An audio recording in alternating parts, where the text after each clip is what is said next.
Welcome to जी कबड्डी के। ये जो वीडियो है ये आपका है समास का और हिंदी का बहुत ही महत्वपूर्ण टॉपिक है।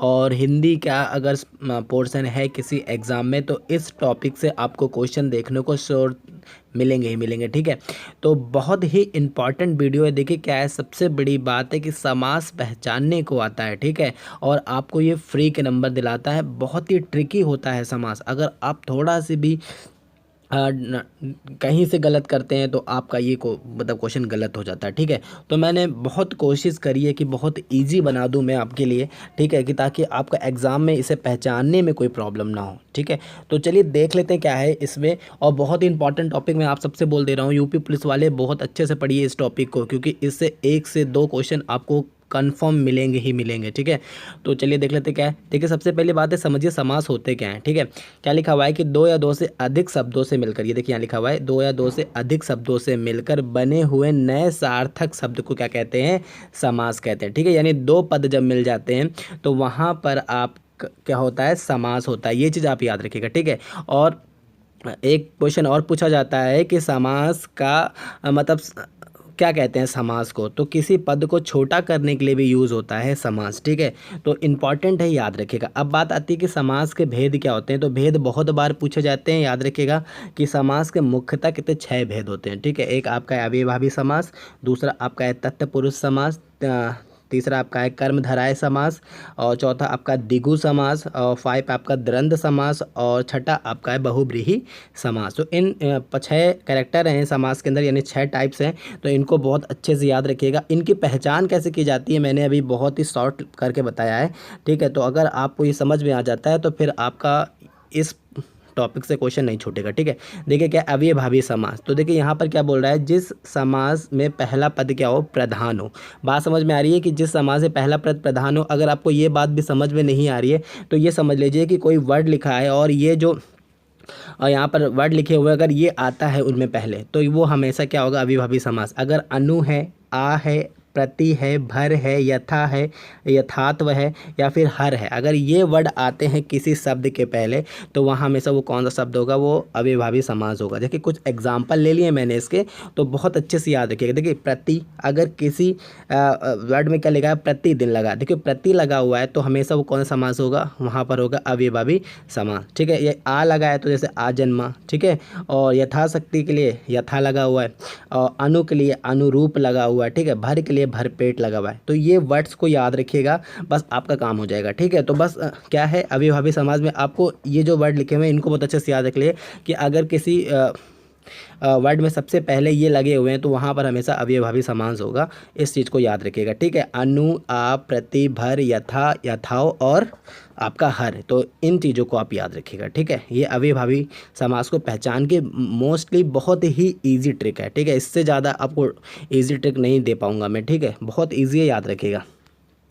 नेक्स्ट क्या आपका देखिए तत्पुरुष समास। देखिए जिस समास का उत्तर पद प्रधान हो। ठीक है, क्या हो, उत्तर पद प्रधान हो। तो सबसे बड़ी बात है, इनको पहचानने के लिए क्या है, कारक चिन्हों का लोप हो जाता है। क्या हो जाता है, कारक चिन्हों का, जैसे क्या का, काज को, जो ये कारक चिन्ह होते हैं इनका लोप हो जाता है। जैसे लिखा है कि राजा का कुमार, तो यहाँ पर लिखा हुआ है राजकुमार। ठीक है, तो ये जो का है ये आपका कारक चिन्ह कहलाता है। ठीक है, तो यहाँ पर इनका लोप होता है। ठीक है, तो राजा का कुमार के लिए क्या होगा, राजकुमार।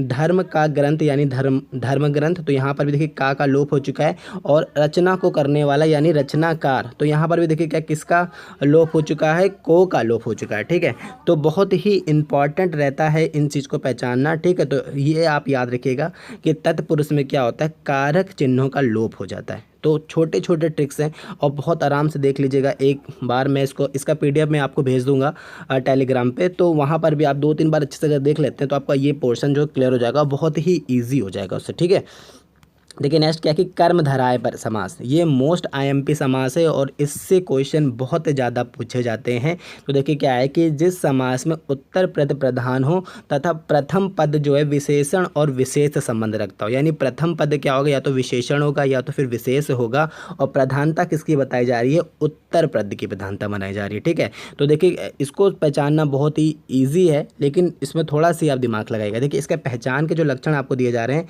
वह है जो या के समान, ये आपका इसके पहचान का लगा है जो या फिर के समान, ये दोनों वर्ड आपको याद रखना है।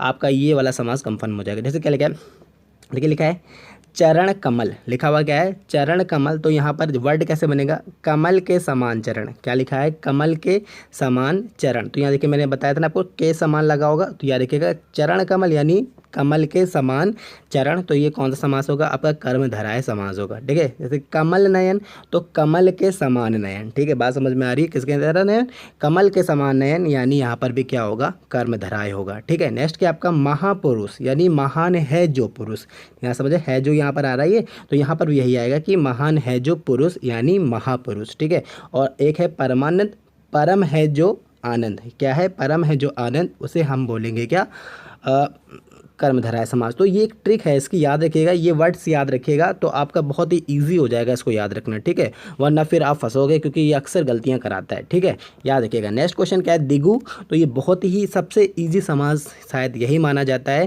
क्योंकि इसका जो पहला पद क्या होता है वो होता है संख्यावाचक। याद रखिएगा कि किसी भी पद में अगर पहला पद क्या है संख्यावाचक है तो वहाँ हमेशा दिगु समास होगा। जिसलिए क्या है दोपहर, तो दो पहरों का समूह, बात समझ में आ रही है क्या दोपहर का यानी दो पहरों का समूह, त्रिलोक यानी तीनों लोकों का समास, और ये आपका नवरात्र यानी नवरात्रियों का समूह। ठीक है, क्या है नवरात्रियों का समूह बोलते हैं नवरात्र को। और चौराहा मोस्ट टाइम पे ये मतलब चौराहा वाला बहुत अच्छे से याद रखेगा, बहुत बार पूछा जाता है दिगु का ये जो एग्जाम्पल, तो याद रखेगा चार राहों का समूह जिसे हम बोलते हैं क्या दिगु समास। याद रखिएगा कि पहला पद जो होगा हमेशा क्या होगा संख्यावाचक होगा, इस चीज़ को आप याद रखिएगा। ठीक है, इंपॉर्टेंट है, बहुत अच्छे से याद रखेंगे आप लोग। ठीक है, नेक्स्ट क्या आपका है द्वंद्व समास, तो ये भी देख लीजिए क्या है दोनों पद की प्रधानता मिलती है यहाँ पर क्या है दोनों पद की प्रधानता मिलती है। देखिए यहाँ पर भी बहुत इजी ट्रिक है इसका पहचानने का, क्या है अथवा और या एवं का लोप हो जाता है, यानी इनका जो है लोप हो जाता है।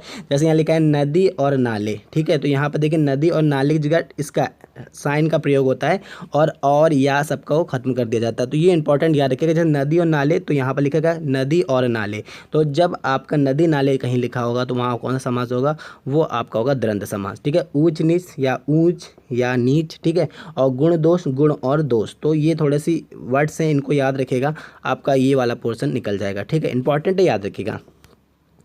नेक्स्ट क्या है कि बहुब्रीहि समास, तो इससे भी काफ़ी क्वेश्चन पूछे जाते हैं, तो याद रखिएगा जिस समस्त पद में कोई भी पद प्रधान ना हो। ठीक है, बात समझ में आ रही है कि कोई भी पद जो है प्रधान ना हो और पद मिलकर क्या दोनों पद मिलकर एक नया पद बनाए, तो वहाँ होगा हमेशा आपका बहुब्रीहि समास। देखिए इसमें क्या होता है, देखिए जैसे लिखा है लंबोदर, लंबा है उदर जिसका अर्थात गणेश। देखिए यहाँ पर है को और के जो आपको दिखाई देंगे बस समझ लीजिएगा कि बहुब्रीहि समास। देखिए क्या है लंबोदर यानी लंबा है, यहाँ समझ में आ रहा है, तो लंबा है जिसका उदर अर्थात गणेश।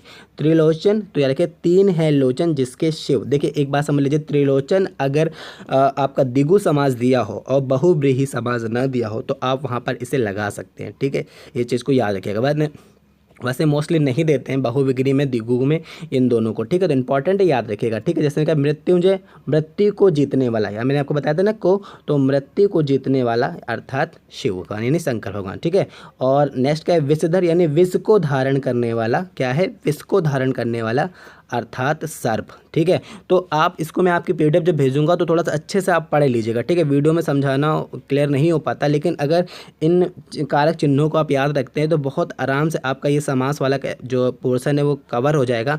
तो आई होप आपको ये वीडियो पसंद आएगा, प्लीज़ आया तो please like and share. Thank you.